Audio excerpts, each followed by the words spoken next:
Hi, I'm Father Jim Callahan, pastor of St. Mary's Church in Worthington, Minnesota.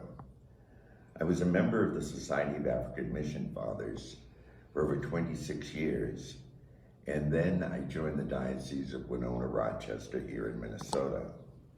I was ordained to the priesthood in 1975. I have spent over 46 years as a priest, working with immigrants, refugees, and migrants. I've worked overseas in Africa, Central America, Haiti, and in many African American communities here in the United States. I was the director of the African Cultural Center, a home that worked specifically with men and women who were seeking political asylum and had been imprisoned and tortured in their countries of origin. I've been the pastor of St. Mary's for 10 years.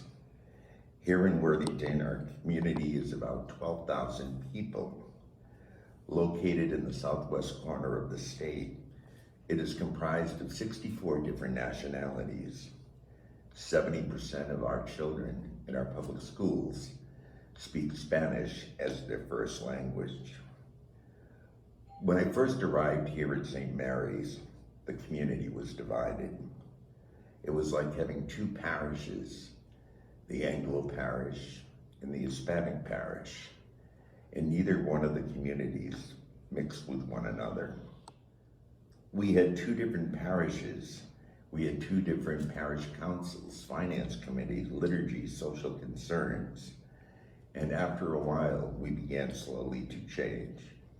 We changed and had representatives from both communities and other communities who now serve in administrative capacities. We had a large prayer group composed predominantly in the Hispanic community.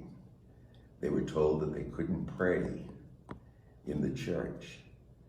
Sometimes they prayed in parking lots or in baseball fields or soccer fields.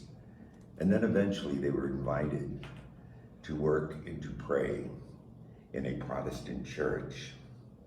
And it was there the Protestant churches opened up their doors with love to our people. They even invited the community to join, and they were told that they would be accepted, they would be loved, and they would be cherished. Because of their strong commitment to the church and the love of the Eucharist, they declined the invitation. The immigrant community has taught me many things. Working as a priest for 46 years, they have taught me sincerity, devotion, hope in the midst of adversity, ability to trust in seemingly godless context, and to be generous in the midst of incredible adversity. I began meeting with leaders of the different communities and asked what was their greatest need. And without hesitation, everyone said, what our greatest need is healthcare. Everyone was using the emergency room as their primary care physicians. When given a prescription, many times their prescriptions were never filled because the people had a choice. Do I pay my rent? Do I put food on the table? Or do I pay my utility bills? And needless to say, prescriptions was the last thing on their minds. My friend was a physician at the Mayo Clinic. I invited him up and I asked would it be possible if he could see a few patients. He came with his doctor bag, and that weekend saw over 30 patients. And at the end of the weekend, he said, I need to come back.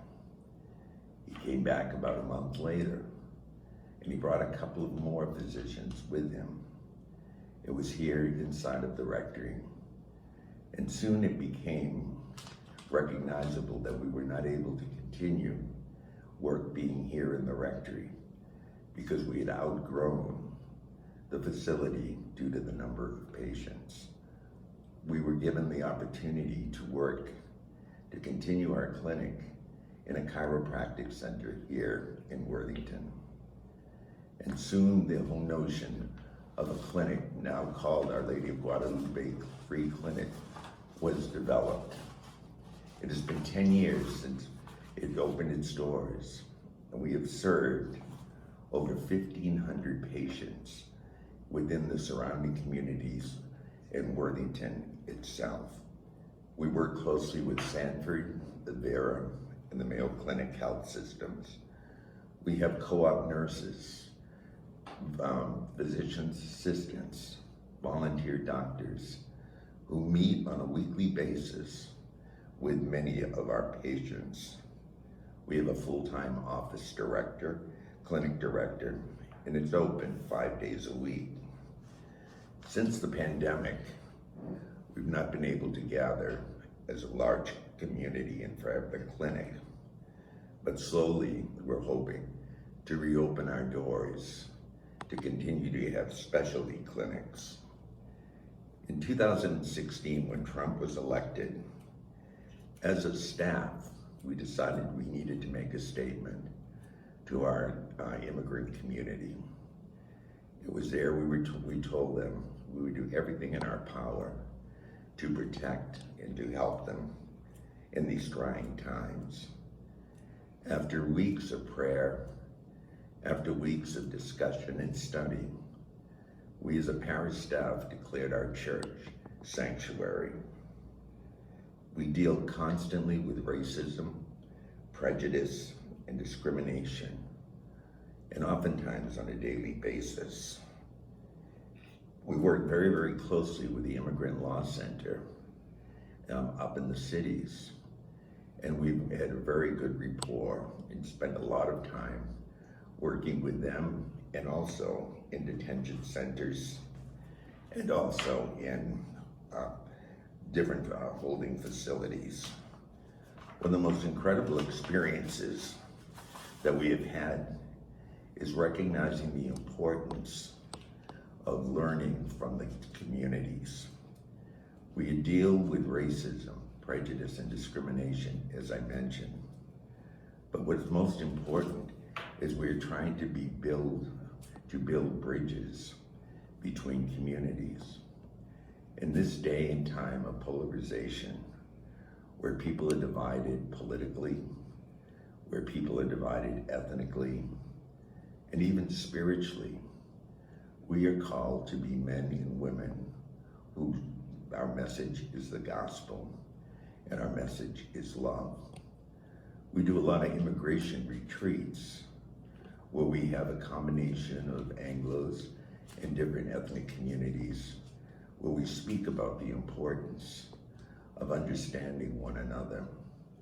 We begin to look at the different experiences, recognizing that immigration and migration is an issue that affects each and every person, regardless of where we were born, regardless of where we grew up, regardless of our experiences. We all are a people of migration. So I hope this gives a little clarity to what I'll be speaking on as we look at both the spiritual, the theological consequences of migration, and how we as a community can move from our heads to our hearts. Because in working with immigrants, migrants, and refugees, I have found what is important. No one of the immigrant communities care if you know their language, their culture, or even their experiences. But they do know that if you care, and that is the message we are trying to bring, knowing that we care for each other as brothers and sisters in the Lord.